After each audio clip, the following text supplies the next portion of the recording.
Welcome, everybody, to Huddle Up with Matias Bueno, episode 35. Today's guest is former Winnipeg Blue Bomber quarterback and the CFL's 2001 Most Outstanding Player and the currently head coach of the Montreal Alouettes, Khari Jones. Khari, thanks for being on today's episode. I'm super excited to have you on today. Yeah, thanks for having me. We get to talk about some old times, so I'm looking forward to it. So let's get things kicked off right away. So we got the CFL season that obviously didn't happen, but you guys, let's talk about 2019. With Montreal, you guys had a very successful year in retrospect to other seasons that Montreal had prior to you being at the helm. What about 2019 did you feel was going to be different for you guys as a team in comparison to what was happening beforehand in Montreal? Because Montreal was a great franchise in the 2000s, and then things kind of fell off after the Anthony Calvillo era, and you picked it back up with Vernon being a great leader for you guys in the defense, and Will Stanback and many other players doing so fantastic. What was different about 2019? Yeah, I think, well, just the way that it started, really, because when 2019 started, I was still the offensive coordinator. We were going through training camp. We had come off of a tough 2018 season. No one really knew what we had, but I saw in training camp that we had some very good players and the ability to be good. And then right after training camp, I was made the head coach of the team.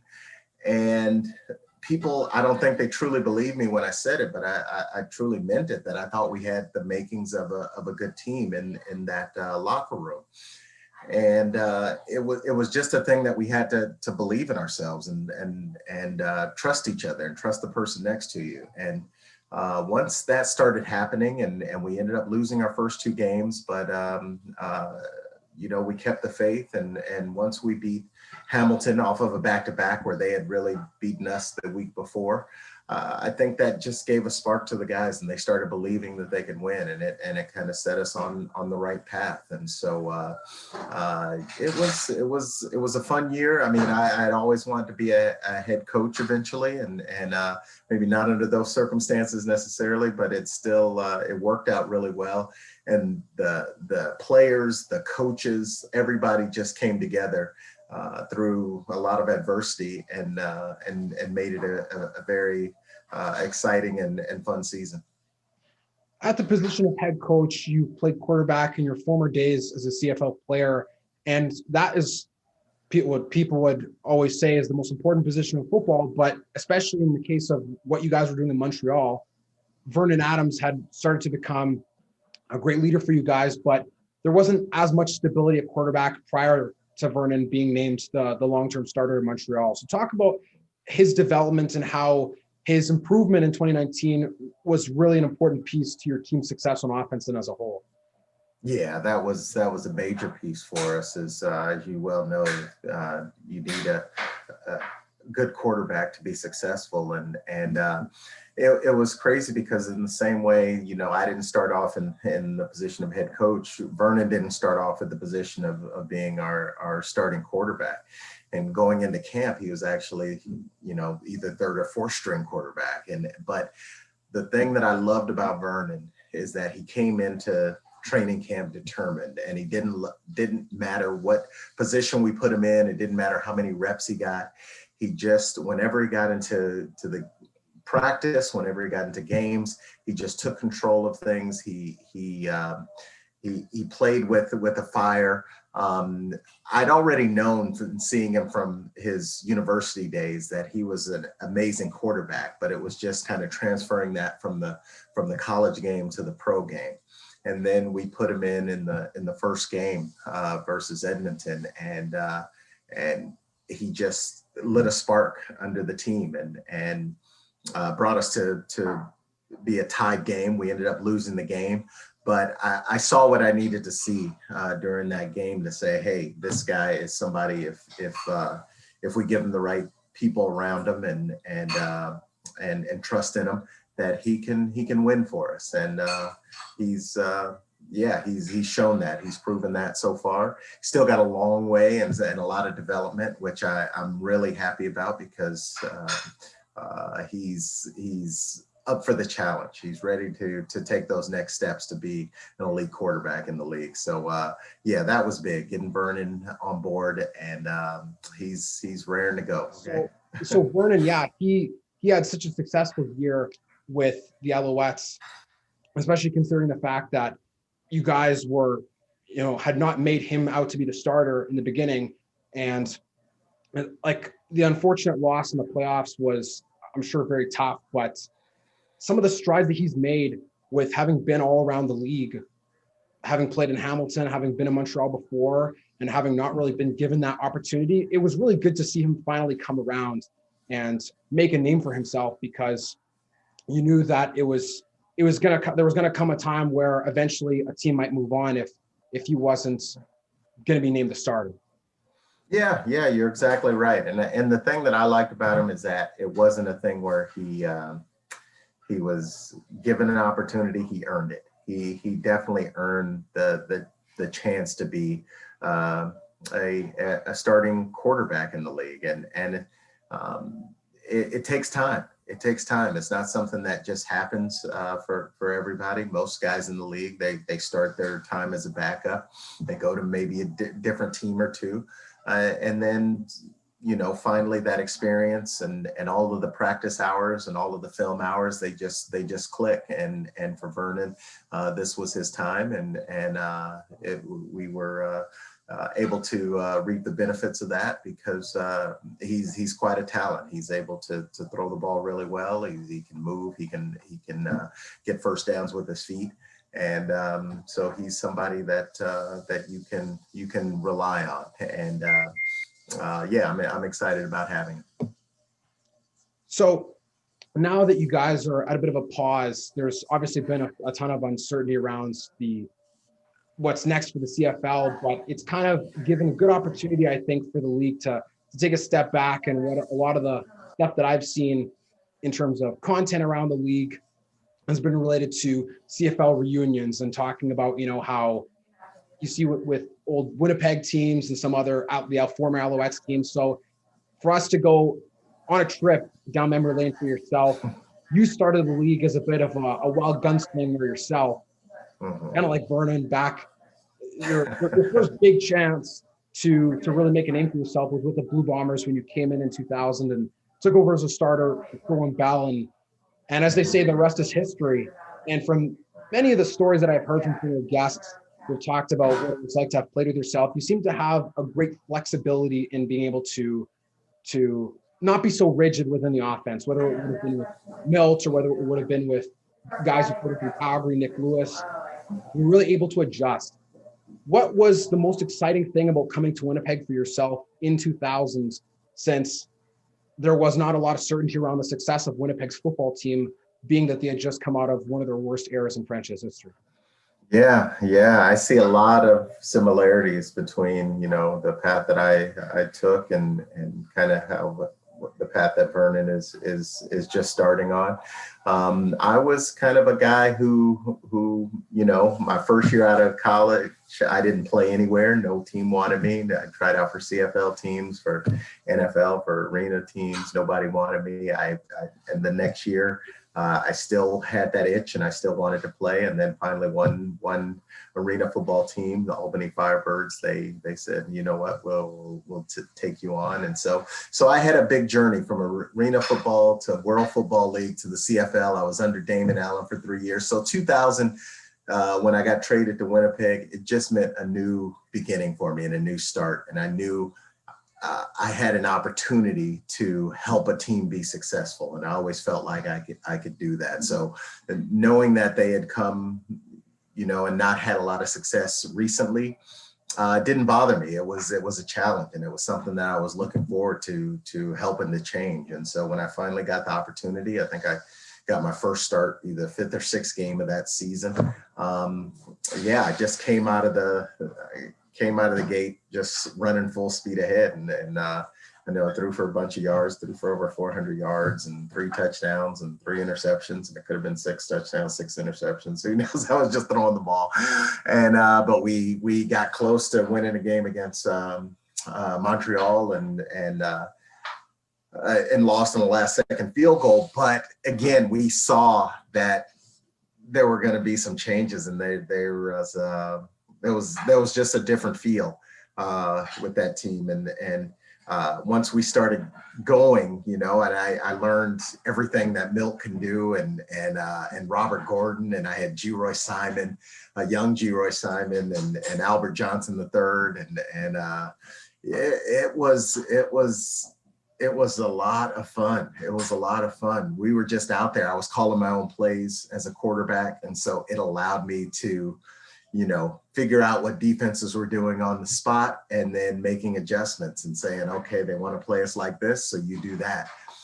And I learned very quickly, the improvisational abilities of a guy like Milt, who saw the field like a quarterback. And so it was fun when we got on the same page, because it didn't matter what the play was. If he saw something, or if I saw something, I knew he was seeing the same thing.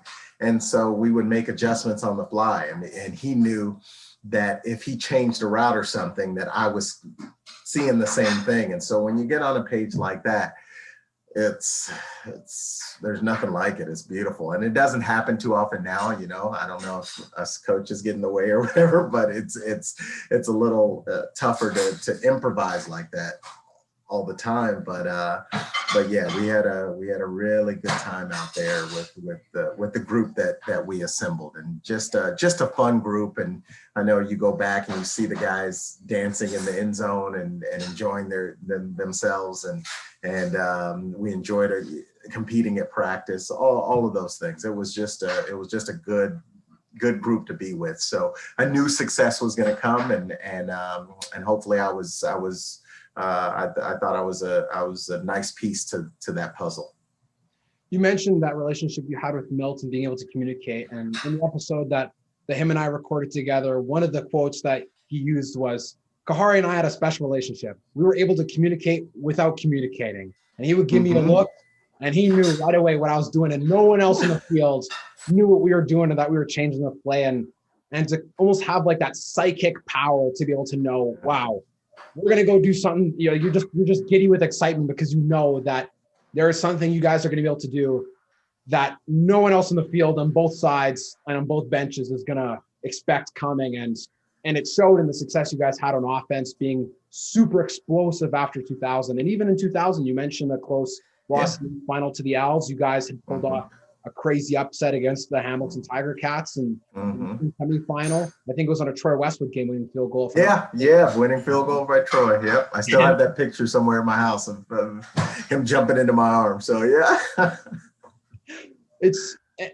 remember hearing the announcers and the way they talked about Dave Ritchie and how he was rallying you guys. Even just that, I think you guys were like 7-9 or something that made the playoffs, or 7-10-1. 7-10-1. Yep. Yeah, I'm thinking NFL right now, but 7-10-1. Yeah, you just squeaked in and almost did, I guess, what the Stamps were able to end up doing the next year, with being a so-and-so weaker, or quote-unquote weaker team under 500, but it showed that the firepower was there. And then the next year you went out, had a most outstanding player season, being one of the fourth Bomber quarterback to have ever won the award. And that was just a crazy year for you guys. The Bombers had won 14 games. It's the greatest record in franchise history to this day, 14-4. Most amount of games in a row at 12. It was phenomenal. And albeit, while there was an unfortunate ending, you guys still had absolutely outstanding success that really started to put the franchise on the map, and started to put yourself on the map even more so as the quarterback of Winnipeg's future during that time. So what was it during 2001 that really helped everything to explode and finally fly off the charts on offense? Yeah, I think it was just what we had built in 2000, what we were kind of figuring it out in 2000. And so then when we came back in 2001 with most of the pieces still in place, and then I think we added Arlen Bruce in there, which is another Hall of Fame receiver, and everything just clicked. Charles Roberts was big for us, and we just had a lot of weapons on offense, and yeah, it was just a lot of fun. And so we started off that year, if I remember right, we were 2-2 to begin. So we didn't have like a great start, and we were just figuring it out. And then we just went on this 12-game run, and it was like we couldn't lose, and we were never worried about winning. And we had to make some comebacks. Our defense had to make some big stops in some of the games, and I think we got fortunate in one of the games where BC missed a field goal at the end of a game. But it just felt like there was no way we could lose a football game, and so it's tough because we were 14-2 at one point. We kind of, I felt like we took our foot off the gas pedal a little bit toward the last two games, and resting players and trying to make sure that we were good for the playoffs. But I think if we could go back in time, and I think even Coach Ritchie would say the same thing, and I know he said it over the years, that we would have just kind of kept going with what we were doing that whole year, because once we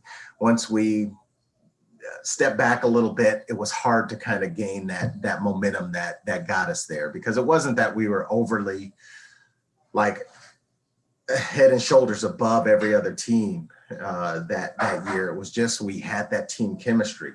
The offense trusted the defense trusted the offense. We also trusted the special teams to make plays, and it just, we never got that whole thing back, where I felt like Calgary, even though their record showed they were having a tough season, but because they had to fight so hard to get into the playoffs, I think they used that momentum to kind of keep things going. And when they got to the Grey Cup, they were a different team than they were the regular season. And unfortunately, we were a little bit of a different team too, because we just didn't have that same spark. And so we were trying to get that back. And again, no excuses or anything. It was just, but it doesn't take away from the fact that it was a real special year, and to be 14-4 and in this league is very hard to do. And so no, I'm very proud of that year, and I definitely wish, it would have ended in a Grey Cup win, but that's the breaks. And you mentioned how the cookie crumbles, right, with not being able to close the deal, unfortunately, but it still doesn't take away from how amazing of a season it was for Winnipeg, considering that 14-4 is very hard to achieve in the league. And even Hamilton this year at 15-3 was the first time they'd broken the record for franchise wins in a year by 2 games. That's quite a lot. And obviously, they used to, back in the 80s, didn't play as many games and whatnot, and maybe some scheduling limitations that wouldn't allow them to have that record in the first place. But you guys continued on that momentum, on that same wave in 2002.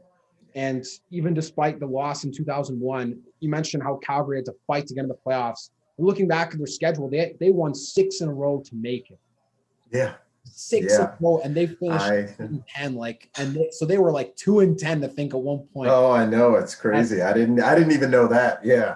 I just know at the end of the season, and one of the craziest things was we played them, I believe, the last game of the season that year, and it was, they're fighting for their lives to get into the playoffs, and our whole goal was, hey, just don't get injured in this game. Just make sure that you stay right. So yeah, we kind of, gave them a little boost to get into the playoffs, and then it hurt us in the end, so that's why I'm always bringing up these, cautionary tales to our players and everything, to make sure that you play every game and you're out there to win the football games regardless. You don't know what the circumstances or what the future may bring. So you want to make sure and go and win when you can. You mentioned also having the name Arlen Bruce in your team. And there's a very special game that, old Bomber fans would remember very well, that us younger Bomber fans wouldn't remember as much, when Arlen Bruce and you connected for 4 touchdowns against the Stampeders at Canada Stadium way back in the day, and that was the following season, I believe, in 2002, if I'm not mistaken. Yeah, it was. During It was. a crazy, crazy year, you guys had an offense with Milt being the MVP, and with you having broken the record, I think, as well for most touchdown passes in a season for a Blue Bomber quarterback, 5,000-yard season, and there was some other stat along the lines of the number of touchdown passes and yards you threw in a span of 3 years was like more than anybody had in pro football at the time. It was something super ridiculous like that. Yeah. So 2002, how did you guys get back up after what people would argue is one of the most gut-wrenching losses in Grey Cup history? Yeah, we were just determined. We knew we still had a very good team, and we knew we still had more to give, especially on the offensive side of the ball. And that was a fun year because there's certain times in especially a quarterback's life where you just feel like everything is just clicking and things are just going the right way. And so that was probably the height of me and Milt gelling and being as one out there on the field, with him scoring 23 touchdowns. I think that year, he scored 23. I threw him 22 of those 23 touchdowns. And it was funny because I remember the moment I was in a film session and we're watching the film, and I'm watching Milt run a backside route, and he's beating his guy by 3 or 4 yards. And then the safety comes over and he beats his guy and the safety, and my read is somewhere else. And so something finally clicked in my head, and I'm like, this guy is too good. Why don't I just throw it to him? It doesn't matter that he's double teamed sometimes or has a man on him or something. He's just that good. And so once that kind of clicked, and I saw what he could do and how he could improvise out on the field and make things happen and change his route up, and I knew I could see the same thing. That's when that magic just happened. And so it was such a fun year because I threw 5 touchdowns in a game 4 different times that year. I think I had 30 touchdowns by the 9th game of the season, which is pretty crazy. And so it was just good time out there. And so who knows? I think that year we didn't get to the Grey Cup that year. And again, I think one of the big problems with that is that I lost Milt in the last game of the season. I think he hurt his ribs that year, and so I didn't have him, and that hurt us. So but it was still a great year, still a very good year. Was Milt then did he not play in the West Final? No, he didn't play. He didn't play in the semifinal or the final that year. And it was tough. And I saw it because I threw him a little under route and he made a move and went up the field, and then bam, just got hit on the side and probably I'm sure he broke his ribs, because that would be the only thing that would keep him out of a game. But we were able to win the first game in the playoffs that year, but we weren't able to win the second one. And tight game against Edmonton, but they pulled it out on us. And so but it was tough. So after 2001, I didn't have Milt in the playoffs after that, and so 2002 and 2003, and to not have your best receiver out there is always going to be an uphill battle. So we just hit a few unfortunate patches there, but again, doesn't take away from what we did, and offensively is still one of the best, if not the best, offensive Blue Bomber year in history. So I'm really proud of that. I actually didn't know that Milt was not playing in the 2002 West Final, because, as I mentioned before, we started our call when I was creating some videos about the best moments for the Bombers during my lifetime, whether it be this century or in more recent years. I was talking about teams should have won the Grey Cup, and one of them being 2002. And 2002, from the information I was able to gather, I was able to find that you guys had won 7 of your last 9 after the midway point and really started to turn it on. And then in the West final in Edmonton, you guys were down big early and they were Mhm. dominating the ground game. The next thing you know, you guys scored 24 and answered to pull it to within a score. Yeah. The touchdown to Plummer and Westwood tacked on the extra point. And then you guys had the ball towards the end, but it was on your own side of the field and Yeah. you guys were able to convert or get in range. Only a few ticks left, but Edmonton ended up beating Montreal at home. It was also a close Grey Cup, so to say Yeah. win is always Oh, a I know. It is. It is. It's a tough game to play, but yeah, I remember that Edmonton game, and it's crazy because Plummer, Milt had been injured, and Plummer just came in almost a week or two before that, and so we were just kind of learning each other and feeling each other out, and to have him, I think he scored 2 or 3 touchdowns that game or something, So I was throwing to somebody I barely even knew him out there, but it was.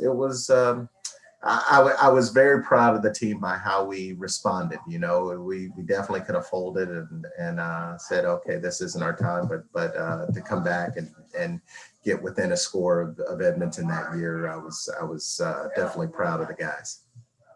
So then let me ask you this, because you're in an interesting position with being such a young head coach, having been so successful as a player in the league, and also still being just young enough to have coached now against people that you were playing against towards the end of your career. So with having established such a special rapport here with the fans in Winnipeg, and with having been one of their best quarterbacks in team history, how was the feeling of watching the Bombers win the Grey Cup? Because I must confess as a fan that I was working with the Manitoba Bisons, and the Bisons had just beaten the Thunderbirds, and we were downstairs in the locker room, and we were hearing some updates at halftime. The Bombers are up 35-17 on the Montreal Alouettes. We're like, oh, nice, yay. And then we get down there, and all of a sudden, what do we see? Adams looking end zone, touchdown, Jake Warneke. We're all sitting there, and I remember saying out loud to everyone, when is this team going to get a bleep and break? Like, oh, my goodness, lighting it up. What's going on? And we were all so frustrated. I'm like, we're not going to do this. I can't believe it. But for you guys, it was jubilation and joy with having, led the biggest comeback in franchise history. Super exciting game. We're on the up and up. But then things kind of flipped as the playoffs came around and the Collaros trade shook the league with him being the eventual leader of the Winnipeg Blue Bombers Grey Cup team. In Montreal, you guys weren't able to get to the Grey Cup. So how did you sit with that, maybe as a coach, but then also as an alumnus of the team? What is that duality kind of like? Because I think that's a very interesting dynamic. Yeah, it's very interesting, and it's kind of different how it plays out because I'm most associated with the Blue Bombers as a player, but being now in Montreal and hopefully there for a long time, I'll be all about the Montreal Alouettes, but I was very excited for the fans. That's the thing that I was very happy about. I know how long it's been in Winnipeg. I know the fan base was pretty long suffering as far as not winning a Grey Cup. They've seen some exciting teams over the years, but no one has really kind of gotten over the hump. And for the fans, it was. I knew what it was about, and I still have a lot of friends there. I still have a lot of Blue Bomber fans. I try to get them over to Montreal, but it's tough when that Blue Bomber blood is in you. So I understand, but no, you know what? If we didn't win, I'm glad it was Winnipeg, and again, even with this group and with Mike O'Shea, he's been there for 5 or 6 years and knocking on the door and trying to figure it out and building the team. And I like the way they did it. They did it. Their defense was very solid. all season long and tough to play against. And we had a big comeback against them, but it was still, we knew how good they were. Their offense, getting Caleros and getting all the pieces in place at the right time. It just all kind of clicked at the right time for them.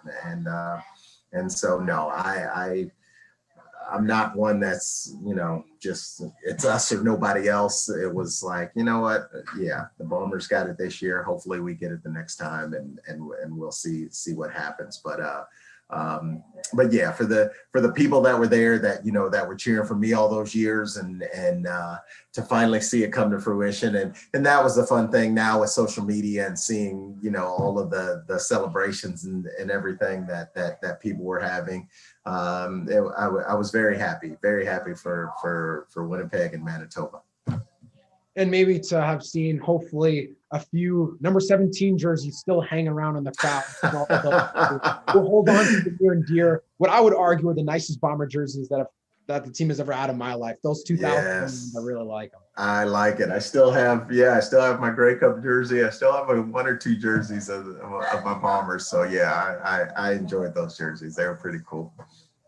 And the 2000, from some of the former guests I've had on the show who were teammates of yours or played against yourself, and even with some of the people who are now coaching the league, I think one of the fun things about the CFL is that it's such a great community and such a small world as well. With some of the guests that I've had on, your former teammates yourself, with Brett McNeil and Bob Cameron, Milt, and Nick Lewis as well. And hearing the different perspectives that people have on different games. And, it's Brad, I remember him mentioning a story, or him telling me about the story of you guys were playing Montreal in the East Final and how you had taken a shot, and he was saying, I was out for one play and I look and cars in the ground. What could have been? Or Nick Lewis talking about how when he first got to the league, he's like, this guy was drawing up plays in the huddle like we were in the school. Like, what the hell's wrong with this guy? Or like, well, what is he doing? Like, is this for real? But that schoolyard mentality, it worked. And that's the crazy thing, is that it wasn't so rigid, and this is how it has been and how it always will be. And even now into the future, we look at talking about the 2019 Grey Cup, Coach Steinhauer and Coach O'Shea were teammates, part of the same trade for each other. And they were both on the Lions as practice roster players in the mid 90s. Yeah. And to see that close relationship come to fruition in the Grey Cup in terms of coaching against each other just goes to show how successful the circle of coaches in this league can be. Or even like to bring up someone like Kevin Glenn. Kevin Glenn was the guy who succeeded you and played on was a part of every CFL team. And then you started coaching as he was still playing, which is absolutely crazy. I coached him few times, I think. Coached him as in 2004 or 2000? No, I coached him in Hamilton. So he was with me for 3 years in Hamilton. And then I coached him in BC as well. And, he took over for me in 2004. So yeah, we have a very close relationship, me and Kevin. And we always were, we kind of look alike too. So people would think that Kevin was Khari, Khari was Kevin. So after games in Hamilton, they'd be like, hey, good game, Kevin, to me. And I'm like, no, I'm Khari, but that's all right. So how, Milt talked about the dynamic of the 2007 quarterback room for the Bombers, with all of them having been very successful minds, even though the main two that us Bomber fans will always remember is him and Ryan Dingley, with Zach Taylor and Cliff Kingsbury having gone on to become head coaches in the NFL. What is that dynamic like when you're such a young coach like yourself working with a guy who used to be your teammate? Do you find that it creates a stronger bond, or do you find that sometimes it's a little bit more of a challenge to be able to reel in guys in that different role now as a coach as compared to when you guys were teammates?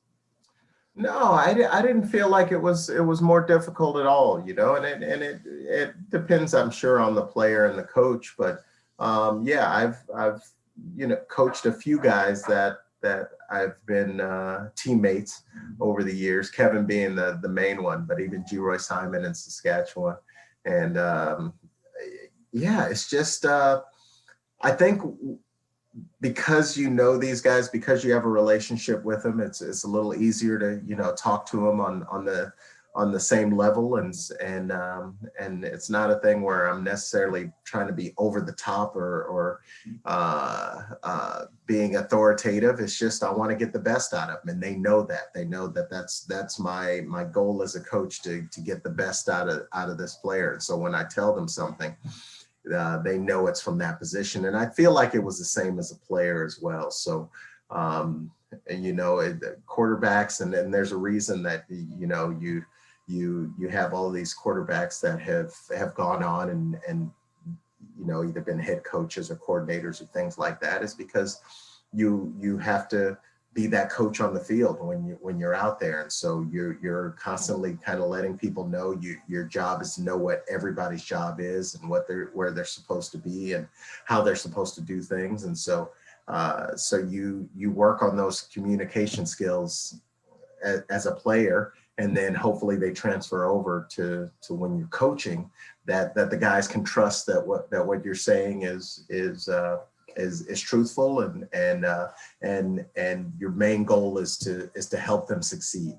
And so that's what I felt. With me and Kevin, we had some really good years in Hamilton. We had a good year at BC.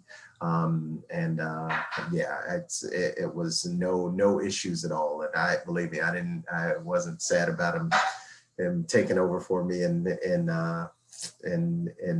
Winnipeg.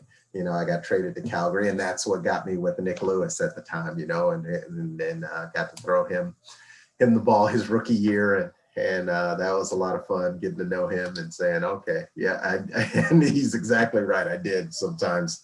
And same thing, I was there, and as soon as I started playing, I only played 3 or 4 games, but I was calling my own plays, and that was what I knew. And so I'm like, all right, let's do this. You get out there and make it work. And we made it work for a while. So with regards to that mentality and I guess that style of being able to be flexible, was there any quarterbacks that you grew up watching as a kid who are an inspiration to yourself in terms of your style of play that you maybe tried to model? Or what was it that specifically instilled that ability to go by the fly of your pants, so to speak, when you were playing the quarterback position? Yeah, I think, well, my biggest influence at quarterback was Joe Montana. He was growing up in California, Sacramento. Yeah, it was all about the 49ers. And for me, it was about Joe Montana. I just liked how smooth he was, and how he just seemed to have command of the whole field. So that's who I wanted to kind of emulate and play like. I was a Terry Bradshaw fan really early on. You know, he has caught the tail end of his career, and but really the what I kind of morphed into and what I ended up kind of being is a guy who, because I grew up kind of calling my own plays, and most quarterbacks don't anymore. It's not a thing that they ask quarterbacks to do, but growing up in certain situations, not always, because in college my coach called them most of the time, but I always called it plays during the 2-minute warning or 3-minute warning in Canada. But I just felt like I could trusted myself, and I felt like I saw the game kind of like a coach sees the game. And so I don't know what it was, but I always felt comfortable in those situations, or making adjustments to what I saw a defense was trying to do. And yeah, it just kind of came naturally after a while. And some coaches saw that in me and said, okay, we can trust you to do this, and get out there and make your calls, or change a play if need be. And believe me, I had no trouble, having a coach call the plays either. I've had coaches over the years that call plays as well, and that was no problem. But I never felt uncomfortable calling plays. And so yeah, it was fun, but it was one of those things where it was a nice tool to have, to know that if they were doing something and I knew I could change it right then, I didn't have to wait till I got to the sideline. I'd just make the change and get it done. And especially with, you talk about having this flexibility and being able to trust in yourself. It almost seems like I guess more of a thing of the past now. Johnny Unitas, way back in the day, even well before your time, even being Mhm. born, was the first pioneer of being able to really take command of the quarterback position in terms of doing things on his own terms. And so Yeah. how that's evolved has definitely impacted your football IQ and your ability to understand the game. So now when you transition, because you mentioned before that you wanted to be a head coach. So now that you're in the position of being a head coach at such a young age, what what are some of the things that I guess you wanted to, or what are some of the things that you wanted to do to prepare yourself to be a head coach? And what was your anticipation in terms of the timeline of what it would look like to get into that position? Because anything could happen in terms of being Yeah. a coach. Yeah. Yeah. Well, it's funny because I have these things in my head and say, you know what, I want to be a, either starting quarterback or a head coach eventually. And then it's just about preparing for that, and year to year just kind of doing whatever job I'm in. I didn't worry about it. I didn't say, hey, I should be a head coach or I should do this. If I was a quarterback coach, or if I was a receiver coach, or if I was the offensive coordinator, whatever it was just all about gathering information. And so my biggest thing was I just gathered information from every coach that I played for, every coach that I worked with. I have these notebooks everywhere, and all I do is write notes on things, and what I liked that this coach did, what I didn't like that this coach may have done, what I would do in certain situations. And so I felt like I was getting a game plan together, the whole time that I was coaching. And so I coached for 11 years before getting the opportunity, 10 years, I think. And I think my head 2019 was my 11th year coaching. And so, yeah, it was just the accumulation of those experiences through the time, and working with, everyone from Wally Buono to Dave Ritchie to Joe Pow. I mean, I just, the list goes on and on of just these quality coaches, Marcel Belfay in Hamilton. I mean, the guys that I just learned a great deal from, and went back to my college coaches, to Bob Biggs, who was a big influence of mine at UC Davis, and Mike Hohensee in arena football. So there are a lot of examples to choose from, and then kind of melding that all into who I am, and being able to be myself on the football field, and being able to kind of make it my personality, and not try to be like these guys, but just to take some of the things that I've learned from them and make them my own. And so yeah, those are the things that I'm still working on, still developing. Unfortunately, I've only had 1 year as a head coach, and so I know down the line I'm still going to keep developing more. But I'm excited. I'm excited about just having that opportunity to be able to do this, and hopefully do it for a long time. When you finished your playing career, did you feel that there was a moment of being at peace in terms of wanting to transition into coaching and not really hanging up on the way that it ended? Or what was your initial plan on getting into coaching in the CFL when you were still a player and trying to anticipate when that journey would start? Yeah, no, it's a great question. Well, so I finished 2005. I was my last year playing, but then '06 I went to camp in Edmonton, and I was ready to be retired. I think I was still going out there and still trying to play, but in really in my heart, I was like, okay, I think I'm done. And then when I got released from Edmonton, I knew I needed a break from football, and I had played for 11 years, and I just needed a little bit of time away. And luckily for me, I've kind of found the perfect opportunity to work with CBC, so right after I got released, I got a call like on the way home from CBC saying they wanted me to fly to Toronto and be work on being a sideline reporter for them. And that turned into working on the panel, and that worked into being a color commentator for a couple of years there. And it was perfect because it got me away from the game, but I was still a part of the game. And so I still got to talk to guys and talk about football and be around it. But I was away from kind of the grind of it and the body, and my body just needed a rest and everything. And so I knew it would be 2 or 3 years after, if I did get into coaching, that it would start. And it was after 3 years of being retired that I was like, okay, it's time. And I remember telling my wife after seeing one of my previous college, my UC Davis play a game. I was on the sidelines for the game, and I just remember the moment it hit. I'm like, I need to be doing this. And so that kind of started things off.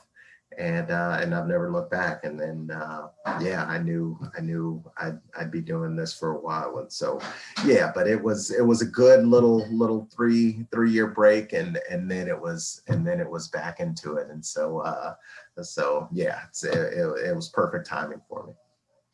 I actually didn't know that you had done some work for CBC covering games. Mm-hmm. And I guess that would have been at a time right at the advent of when I started watching football, and right as when CBC was starting to transition out of covering CFL, because they had, or the 2007 Grey Cup was Mark Lee on the call, and they showed the game on CBC.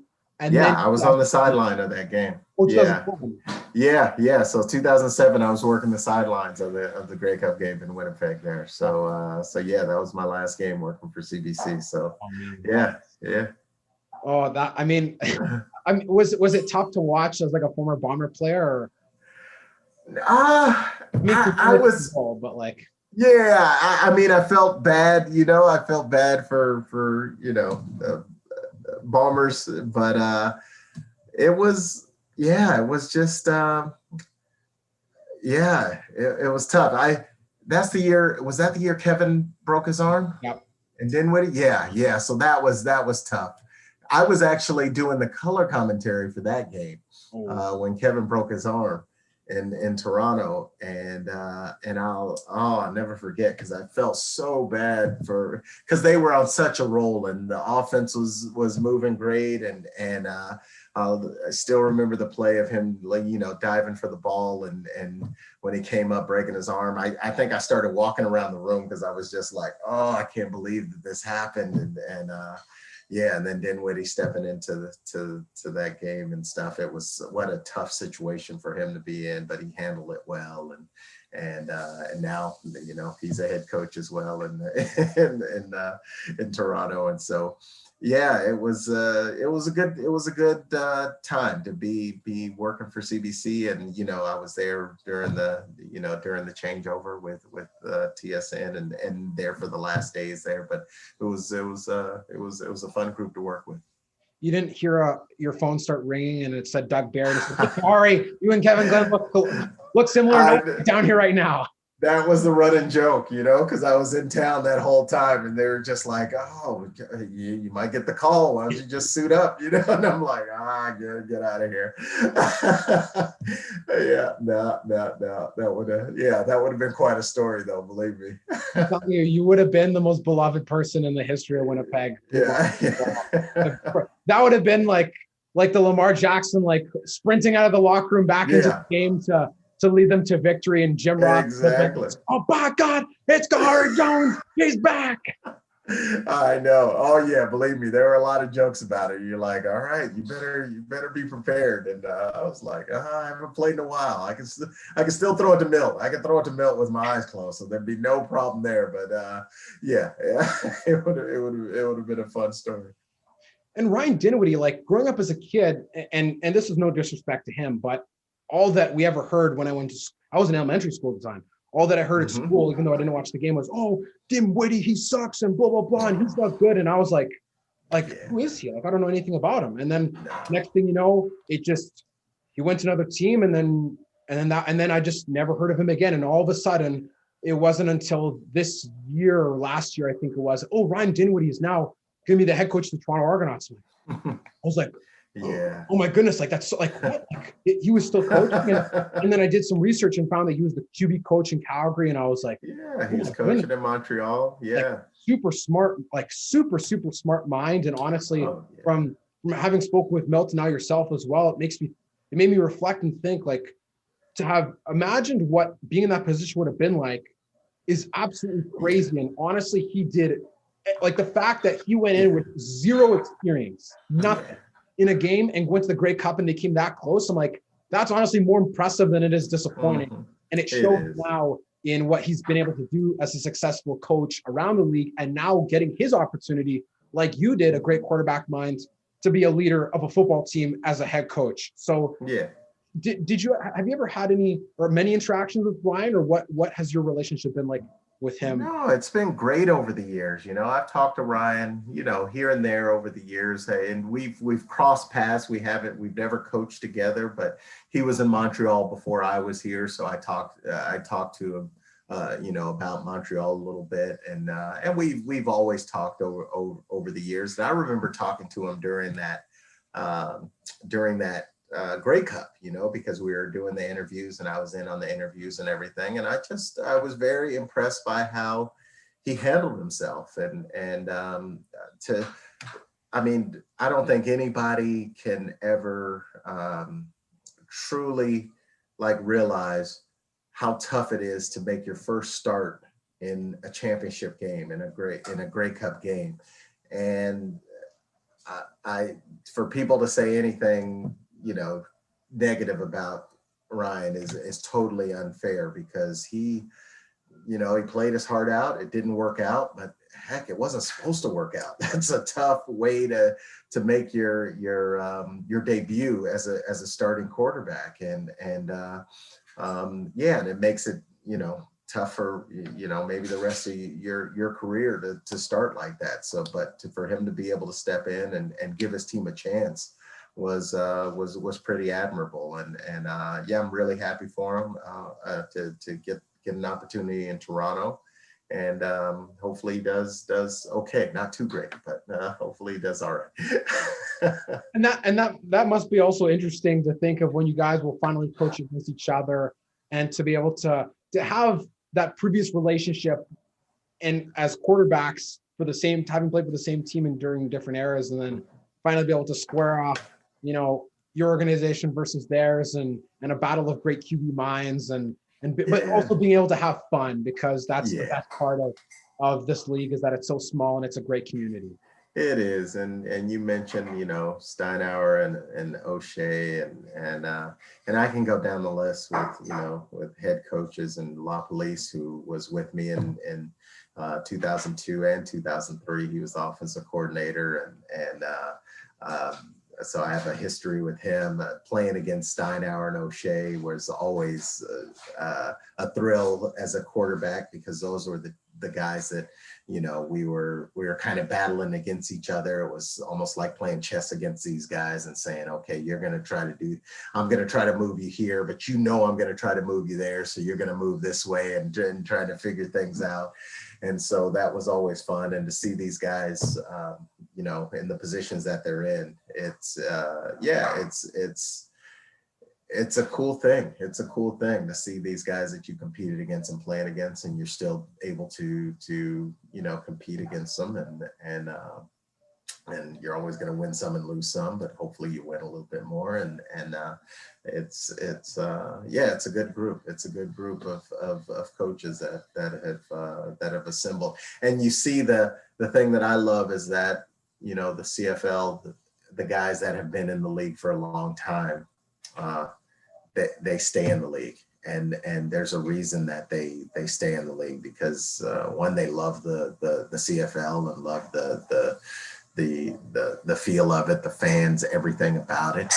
And it's just a great game. It's just a great game. And they're guys, like Steinauer, who's had opportunities, and he did a great job at Fresno State.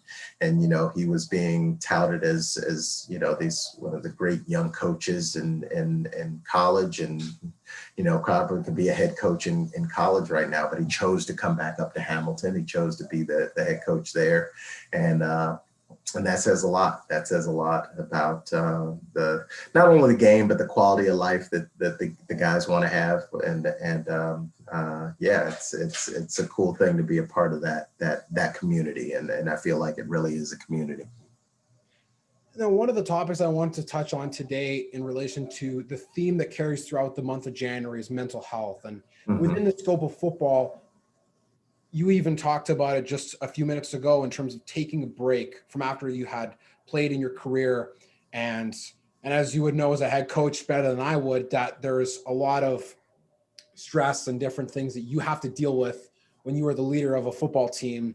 And when the unfortunate double standard that exists of if you win, it's the players, if you lose, it's the coach's fault. And it's like being a goalie in hockey, you almost never get credit by the naysayers and by the people that have reflex reactions. So in terms of what it means to you and how you've dealt with this topic, and especially as it's evolved in the last few years, how do you take care of your mental health as a CFL head coach, knowing that you're still a young man, you have a family, and you have things that in life you want to do and achieve outside of football, but knowing that this is the path you've chosen and that there does come a great amount of stress with leading a CFL team? Yeah. No, that's another great question. I think I've learned over the years. I think I've learned to through trial and error through there have been some rather stressful times as a player and as a coach over the years, but learning how to kind of separate yourself from the job that you're doing. And I think it's important to not make that always the same thing and say, hey, I am a football coach. This is what I do. If we lose, it's me losing. If we win, it's me winning, all of those things. And so being able to kind of separate those and make sure that when you need a little bit of time, that you take it. And regardless, and I tell my coaches that, I make sure the players know that. I want these guys to be mentally able to handle the ups and downs and the pressures that come with professional sports, because it is, and there's no getting around it. There's no denying it. We're judged by wins and losses. Players are judged by wins and losses. That's just the nature of the beast and what we've chosen to do. But you have to be able to stay mentally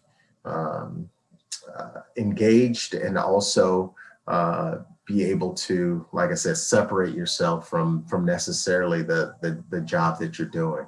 And those are things that I'm always checking, with myself and with players and with our coaching staff, to make sure everybody is in the right frame of mind and is in a good mind space. And so there've been, and I've done a few other podcasts, on players, unfortunately in the university ranks that have, committed suicide and going through real tough mental issues. And I'm an ambassador for a group called Living Works, who they do great work with suicide prevention and give people tools to handle situations where they think someone they know might be thinking of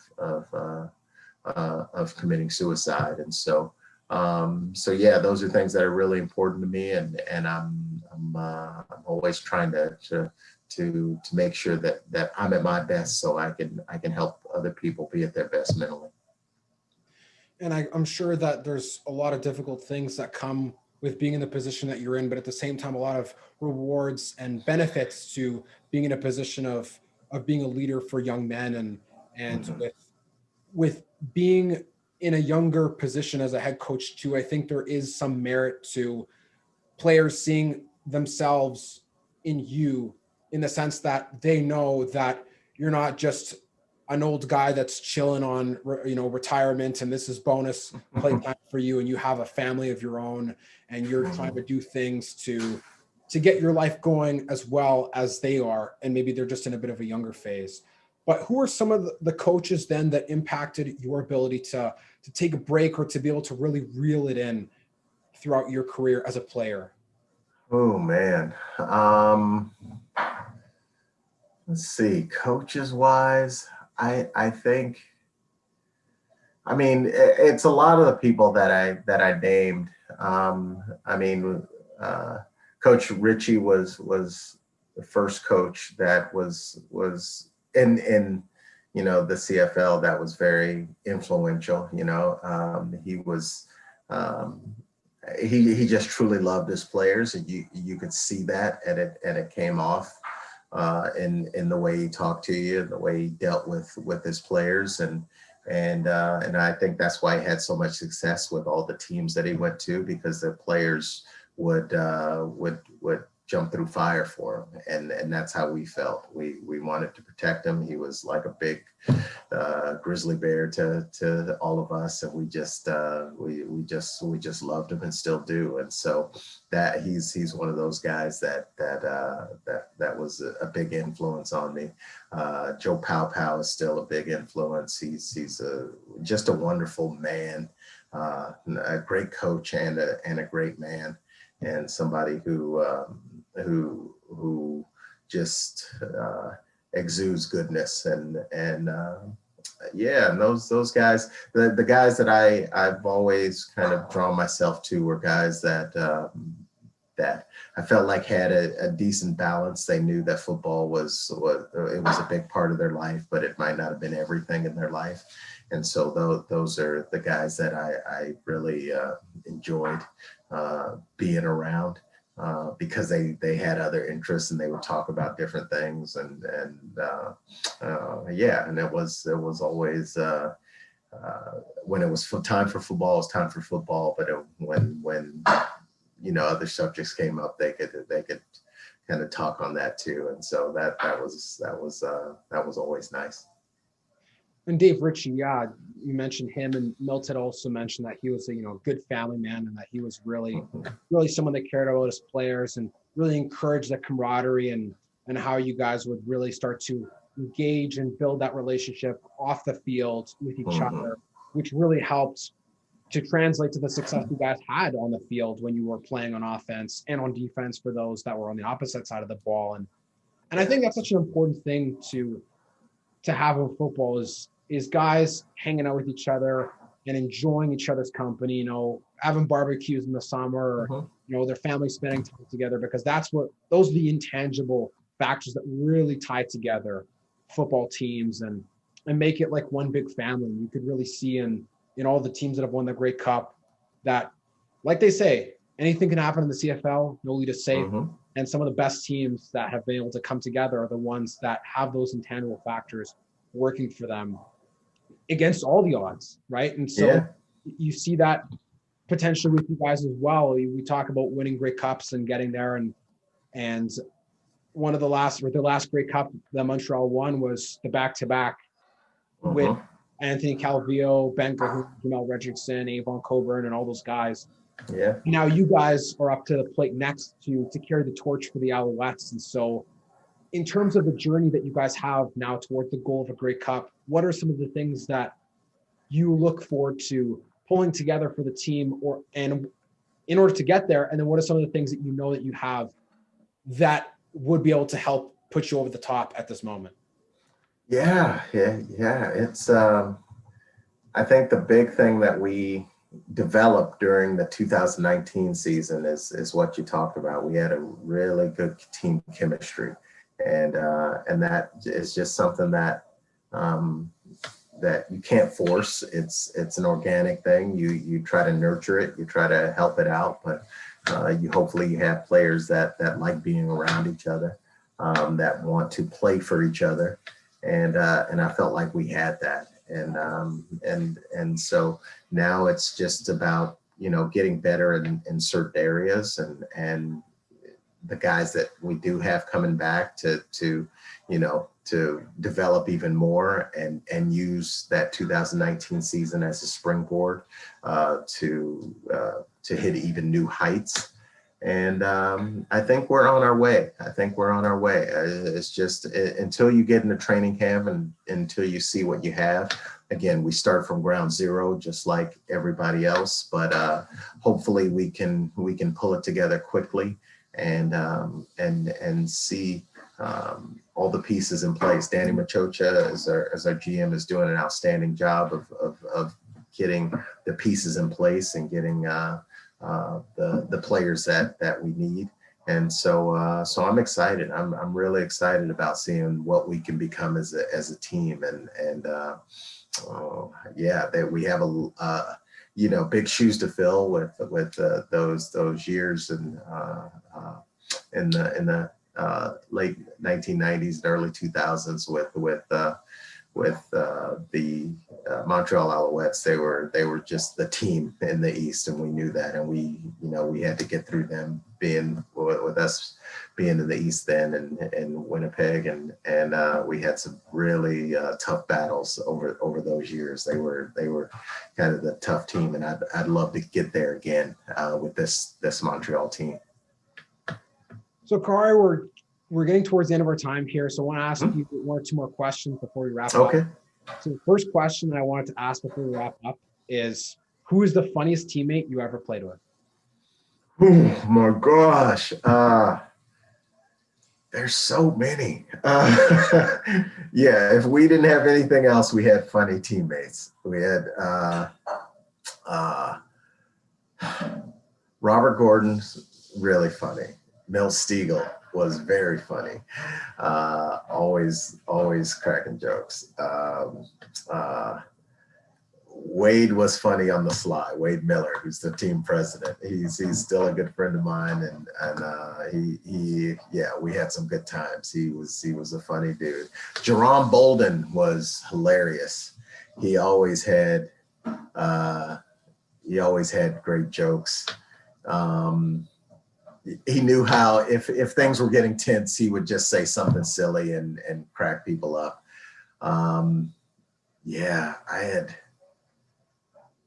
Those are the first names that pop up, and I'm sure I can name probably 8 or 10 more. The one thing we did do a lot of is laugh. We laughed a lot. We had a good time. Our locker room was a lot of fun. If somebody wasn't talking about somebody else on the other side of the locker room, then it wasn't a regular day.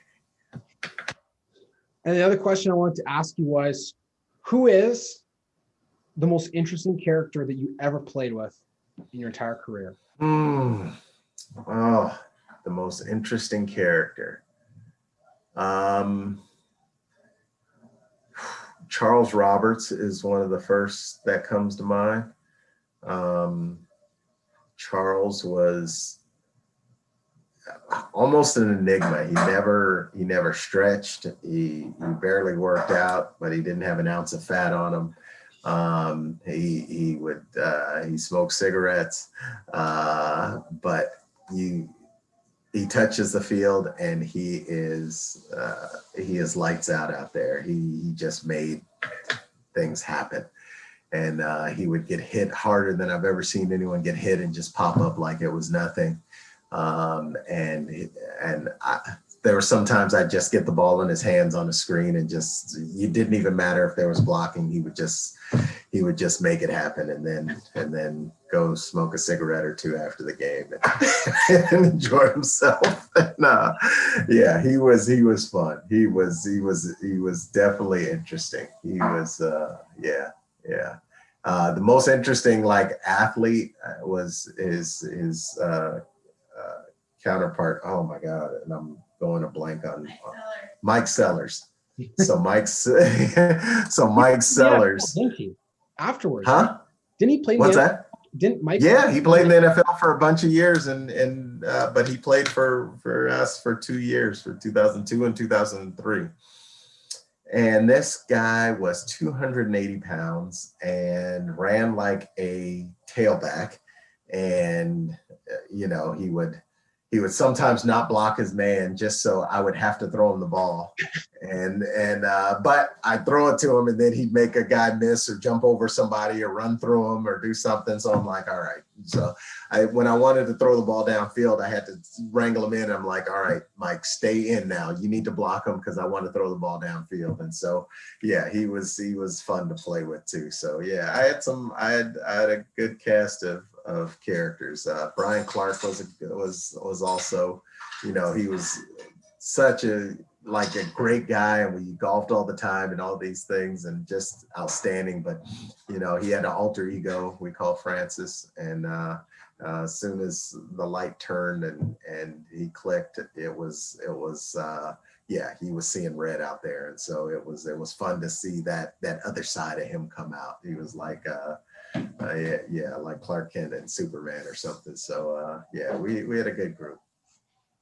I never knew this about Mike. I never knew that Mike Sellers played in the NFL before, but I knew about him from watching the tape of you guys play in 2002. Mm-hmm. And he was, the tailback, and he was in the backfield with Wade Miller. And then all of a sudden I was just on a binge watch of these random highlight compilations of NFL games and trick plays.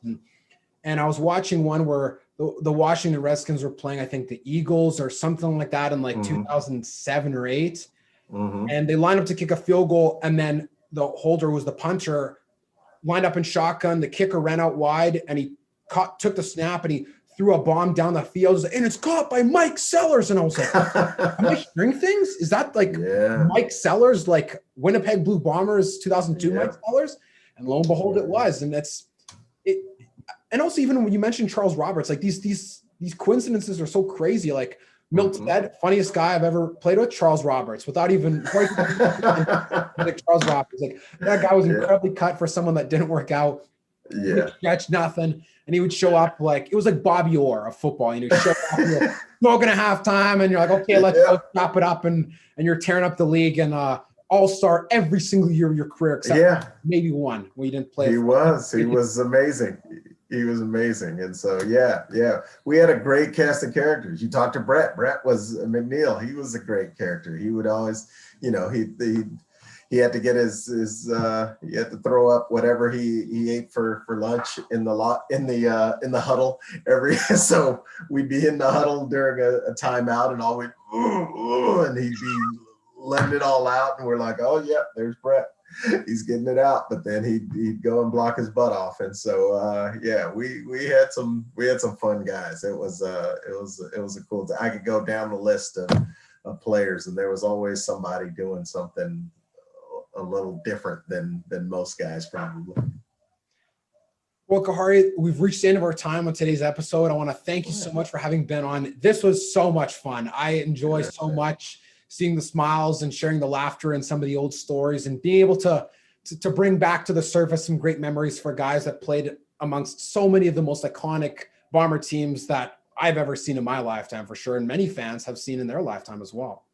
Oh, I appreciate that, man. It was fun going down memory lane. It really was. I always love talking about those old times. And so, this was a lot of fun. Thanks a lot. Well, everyone, thank you for listening to today's episode with Khari Jones, the CFL 2001 MOP and the Montreal Alouettes head coach.